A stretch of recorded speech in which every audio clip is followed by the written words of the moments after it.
Hello and welcome to The Drum. I'm Steve Cannane. Coming up, will the Malaysian solution stop the boats? Why Bill Gates cares about Wayne Swan's budget? And did waterboarding lead the US to Bin Laden? A military interrogator who helped track down al-Qaeda figures in Iraq gives us his views. Our panel tonight, Jessica Brown from the Centre for Independent Studies, David Hetherington from the think tank Per Capita, and in Melbourne, James Paterson from the Institute of Public Affairs. First tonight to some breaking news, some breaking budget news. The Treasurer has revealed another change to the requirements for the long-term unemployed, aimed at getting them off welfare and into work. To explain, we're joined by political editor Lyndall Curtis in Canberra. And Lyndall, what's the latest? Well, we understand that the Treasurer will announce tomorrow night that for the very long-term unemployed, that's people who've been unemployed for more than 2 years, there's about 230,000 of them, they'll face tougher requirements for getting work experience or training or doing work for the dole programs. At the moment, they have to work 2 days a week for 6 months of the year. That, we understand, will be extended to 2 days a week for 11 months of the year. This is all part of the government's push in the budget to get more people into work or get trained ready for work to help ease some of the labour pressures that are already emerging as the commodities boom continues. Lyndall, thanks for that, and I hope there is some more stories for you left in the budget tomorrow night. Seems like a lot of it has leaked out already. I'm sure there'll be plenty for us. OK, thank you, Lyndall. Lyndall Curtis, our political editor there. Jessica, this is an area you cover a bit in your research. What do you make of those announcements? Yeah, look, I think it's probably a move in the right direction. One thing we do know is that we haven't really made much progress on long-term unemployment. Even when the jobless rate's been falling, there's a sort of rump of long-term unemployed who haven't been getting into work. My concern with this, though, is as a budget measure, I can't really see how it's going to save a lot of money in this budget. Programs that are needed to especially help people that have a lot of trouble getting into work can be quite expensive. They're worth doing, and in the long term, it's a good policy solution, but I don't think it's saving a lot of money as a budget measure. OK, well, let's move on to the other big political story, and it's already being dubbed the Malaysian solution. And Labor's plan to send asylum seekers arriving here to detention centres there have been attacked by both the right and the left. As part of the agreement, Australia would accept 4,000 refugees who've had their claims processed in Malaysia. Julia Gillard says it's aimed at stopping people smugglers from sending more boats. We are intending to take a fairly tough approach to ensuring that we send a message to people smugglers right up the pipeline that they can no longer say to people that they can get them to Australia. If you get on a boat, then the risk you run is that you end up in Malaysia, and I'm not going to put any conditions or caveats on that. The federal opposition has labelled the idea panicked, desperate and policy on the run. And Green Senator Sarah Hanson-Young says it's an appalling proposal that will dump vulnerable people into a country with a poor record on human rights. The question that I have for the government is where is their legal advice as to the legalities of their plan? We know that it breaches international law, and there is a big question mark over whether it may indeed breach the government's own Migration Act. The Greens have raised the possibility that they'll challenge any laws introduced into Parliament to enforce the policy, but the Prime Minister says the government has received legal advice that no legislation would be required. So will it work? James Paterson, what do you think?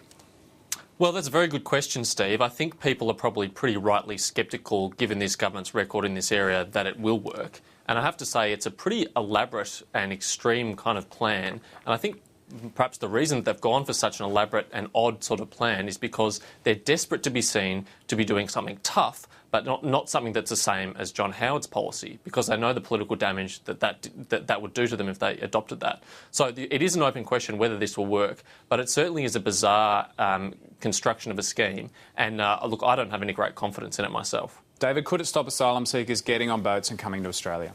I think in the short term, yes. I mean, the point is that there's a deterrent here. So if you're more likely to be turned around and sent back to Malaysia, you're more likely to get on a boat. The problem with the policy design is that they've said 800 people will fall under this scheme. So the question is, what happens to the people after? What happens when there's yeah? I'd think about randomising it, so you don't know, whether you're in the first 800 or not. I actually think the bigger question, though, is whether it works in political terms, because this is a political problem rather than a policy problem. It overcomes the queue jumping issue, because now we've got a queue that is seen to have some order. It overcomes the fact that we've got unapproved asylum seekers arriving rather than approved refugees, as will now be coming under the Malaysian plan. I guess one of the open questions is the UN context. Malaysia's not a signatory of the Convention for Refugees. The UNHCR has said they look favourably on this, but the extent to which they'll come under legal challenge from Greens and the like is still open, I think. And David, on that issue, I mean, Nauru was rejected by the Labor government because Nauru was not a signatory to the UN Refugee Convention. Why Malaysia then? Well, I think there's two things going on here. One is Nauru was kind of associated with the Pacific solution that John Howard was kind of pilloried for by Labor. And when Labor went to the East Timor idea in the second half of last year, I think implicitly they've said that we accept offshore processing is a necessary part of the overall problem. I think they're going to have a job on their hands arguing through the UN context because, as I said, it's a little unclear. Malaysia's clearly not a signatory, but the UNHCR has come out and said, look, we broadly look upon this favourably. So, who knows where that goes. Jess, do you think this policy could work and stop the boats? I think it will probably slow them down. I mean, I think what Gillard is trying to do is exactly what Howard tried to do, which is create a policy which seems so awful that it will act as a deterrent. And Howard's policy was quite successful. If your only metric is it slowing the boats down? Well, it did. We did see a drop, and then we saw the boats start to increase again. So I think in that sense it probably will work. James, Italy would love to have the problem that Australia has. They've had 27,000 asylum seekers arrive by boat in the first 4 months of this year. We've had less than 1,000. Yeah, that's true. Australia, comparatively, if you look at somewhere like Pakistan, which has got hundreds of thousands of refugees, we do have, comparatively, a reasonably good deal. But that doesn't mean that it's not an issue for Australia because the Australian public is concerned about it. And I think they have legitimate concerns. And those who just dismiss Australians as racist or backward or intolerant for having concerns, I think it's very unfair. And that's why it's a political challenge for the government, because they don't want us to be seen to be too tough and do what John Howard did. But at the same time, they've now implicitly acknowledged what they have denied till they were blue in the face for the last 3 years, which is that pull factors are a consideration in a refugee's decision for a destination country. This government said that pull factors were not a consideration. The only thing that mattered was push factors, and they've now clearly admitted that's not the case. David, how are they going to combat the whole 1 to 5 line that, we're getting 4,000 refugees over here while sending 800 back to Malaysia? Look, I think very simply the way they'll combat it is to say we are getting approved refugees, not unapproved asylum seekers.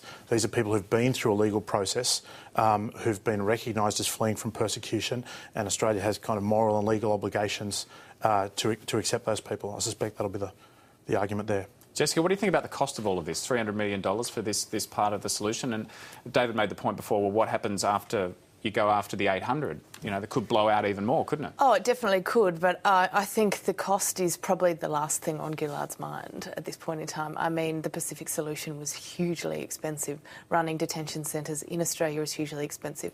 The cost of providing this deterrent to people that come by boat is a massive expense to the budget. And do you think how do you think it's going to play in the electorates where this has been a problem for Labor? Well, I actually think quite well. I think in a way Gillard is sort of trying to have a bit both ways. On the one hand, she's trying to be as tough as Howard, but she's trying to distance herself from Howard's policies by coming up with something quite different. And I think it will actually play out quite well in those marginal electorates that she's trying to have an impact. The question is, because she's sort of trying to have it both ways, does she come off looking like a hypocrite? All the policies which she's criticised in the past, she's now adopting. And David, Labor's had a problem bleeding votes to the Greens. How's this going to help them with the left of their vote? Well, it's clearly a contentious issue for the left, and I don't think it's going to help them for the left. Labor here is saying, as James indicated, the Australian population at large sees this as a problem. I don't believe it's a major policy problem. We're talking about thousands of people in the context of European and American countries getting high tens of thousands of people. So, Gillard's squarely playing to the centre of the electorate here, to the median voter, and in some senses is attempting to dissociate herself from the Greens. Well, there's just one day to go before the Gillard government's first federal budget is handed down. Today, Treasurer Wayne Swan promised Australia would return to surplus in 2 years, despite some new spending. He's announced a $5,000 rebate for car purchases by small business, and a tax break for low-income earners will be brought forward, allowing people earning under $30,000 a year to claim back $300 during the year.